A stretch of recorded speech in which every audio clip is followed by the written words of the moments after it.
You know the Tuskegee experiment? Everybody thinks that like the government infected people with syphilis and then checked out. No. They took people who already had syphilis and told them they were treating it. But then in 1946, they went down to Guatemala and actually did that.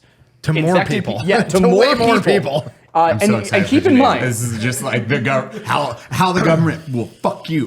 Well, we opened that video with Wendigoon's quote. And remember, kids, if you think the government wouldn't do that, they will. Like it's whatever. Oh it was. yes, they would. Oh yes, they would. Yeah. Yeah. So I think we opened the video with that. But in 1946, they go down to Guatemala and they infect people with syphilis and gonorrhea and all these different diseases. Sounds like spring break to me.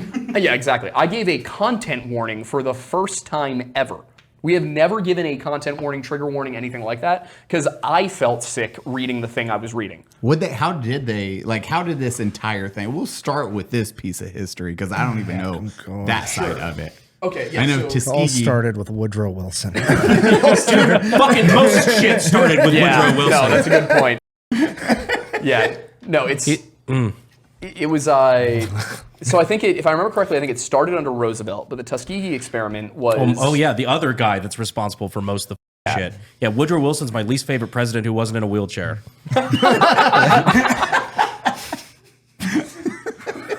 Anyway, sorry. You triggered my two fucking hated presidents. Like the wheelchair one caught me off guard. Fucking go back in time and Spartan kick him down the steps. Oh my god. Yeah. But so Tuskegee, what happened was in the 30s, right? It was late 1920s they planned it. Yeah. And back then they did not have antibiotics. You didn't have anything. What they thought was the same way chemotherapy works, where they were like, we're going to give you a whole bunch of toxic chemicals and we're going to hope it kills the bacteria before it kills you. And that is how they did things. And it worked sometimes, depending on what the disease was. With syphilis, it was not a great success rate. And in Norway, there had been this study, this retrospective study of syphilis, where they went and they said, all right, basing this off of cases we've already treated 20 or 30 years ago, how can we review these and see what the progression of syphilis is in an untreated patient? So all of these people had already either been treated or died. There was no ethical concern, just reviewing case data. The precursor to the CDC, one of the precursors to the CDC, which was formed out of like all these different public health departments, goes, hey, you know what? I'm really curious about this thing that they already totally figured out because it's 1930 and we think that black people have different immune systems. They don't. They are more susceptible to certain diseases. Like sickle cell and things like that. But very specific instances. Typically, there's not a bacterial disease that affects races differently than each other, unless they have another underlying condition related to their race. So there was no reason to believe that syphilis affected black people differently than white people. They had all of the data. I think they just wanted to do something, they wanted to do some mad scientist evil experiment thing. So what they do is they gather up all of these African-American men, I think about 600, and they told them to come in and get tested for syphilis. And at the time, they just called it bad blood. They weren't telling you what you had. It was just you got bad blood. Because it didn't really matter, because there was no differentiation in treatment. You were getting the same treatment no matter how bad your blood was. And so they brought them in. They tested them. About half of them had syphilis, about half did. And then they told them they were treating them all for syphilis. And then they treated none of them for syphilis. So here's the thing. This starts, I think, 1930, 1931, somewhere around there. It's been a while since we did the video.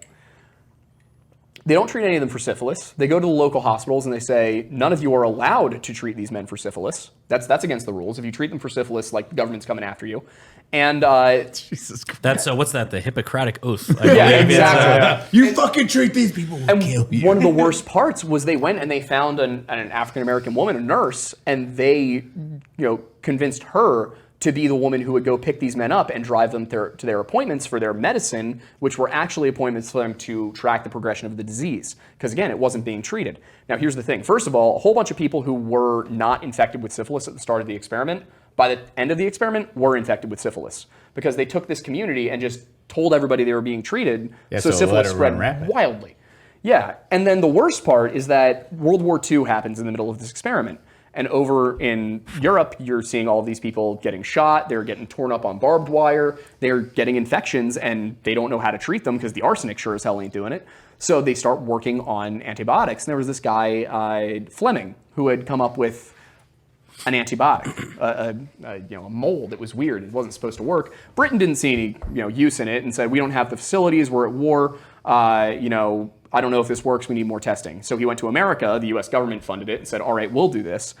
You get penicillin. Yep. Mold created penicillin. Yep. So by 1945, 1946, penicillin is a known cure for bacterial diseases, including syphilis, because guess what? One of the most common diseases amongst American troops in World War II was Syphilis. Turns out a lot of French women have syphilis.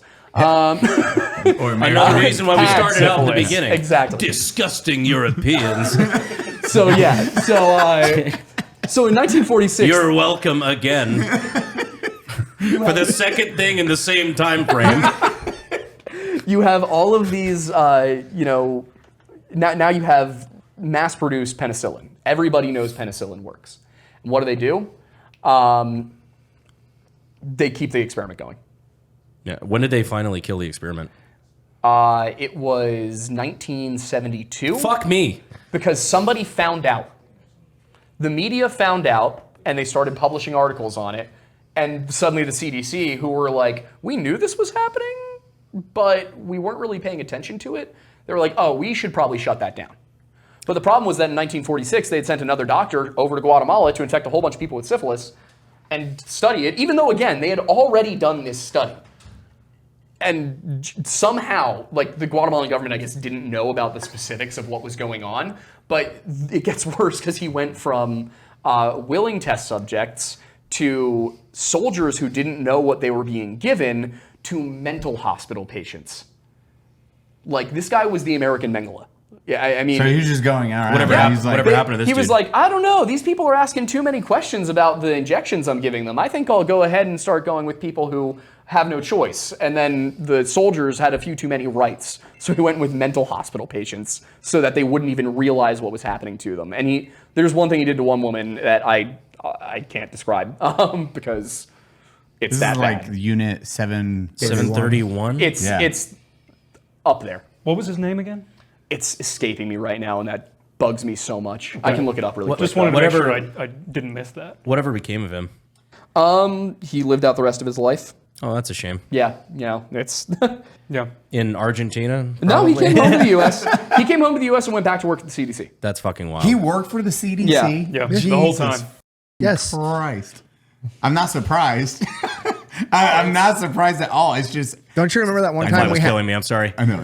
Don't you remember that one time Charles there was Cutler. a pandemic, and then there was a big political talking point of I don't understand why the African American community doesn't trust us. That was a big Weird. part of the reason. So when It's they a really went big down part of the to- reason. Where did he go? Where'd they go to for so you had Tuskegee, and then they tested it where? Guatemala. Guatemala, yeah. And they just let it- Tuskegee, Alabama, and then Guatemala. I forget. I think it was Guatemala City. Just made me think of that meme. It's like libertarians, the black community, not trusting the government. So wait, it was Guatemala. They're just like, hey, we're just gonna have it. They went down to Guatemala and they told the Guatemalans they were conducting an experiment and that they were going to start with prostitutes. I think it was. It was prisoners. Sorry, I forgot how I was bad gonna this say, is. oh, great! You don't start with the super spreaders. That's Yeah. a fucking great Who idea. do we test I this on? forgot. The prosties. I forgot how bad this was. Yeah, they started off with prostitutes, and what they did, they also at one point, I think there were a few children involved. They started with prostitutes because Guatemala had a rule where if you were in prison, you had a right to still hire prostitutes for reasons. And so that's what happened is they did that, and they said, all right, what we're going to do is we're going to give the prostitutes the injections. I mean, it's a And we're gonna conjugal see- visit if you Yeah, think about it. Exactly. You know? They're going to give the prostitutes the injections, and then they're going to go and they're not going to tell the prisoners, not going to tell anybody, and they're just going to monitor how it spreads throughout the prison. Let's It's be just honest. it's a more contained version. They've already done something wrong, right? Let's be honest, homie. If you told the prisoners, they wouldn't give a fuck. That's probably true. Yeah. No. Yeah, you're in prison, dude. They're like, will it kill me? They're like, It will. How long? I've had Bussy for many years. These boosie. So it just spread throughout that. How long did that go unaccounted for until That they're one like, was okay, 2 years. and then we just stopped it? Or We stopped it because the Guatemalan government found out what was going on, and then I think the Obama administration apologized in 2011. God, we're good at waiting like decades. Yeah. Yeah. And it was kind of yeah. half-hearted. It was kind of half-hearted, I'm not going to lie. We're sorry we got caught. Yep. But like, we won't say it until there's nobody left to get angry at us.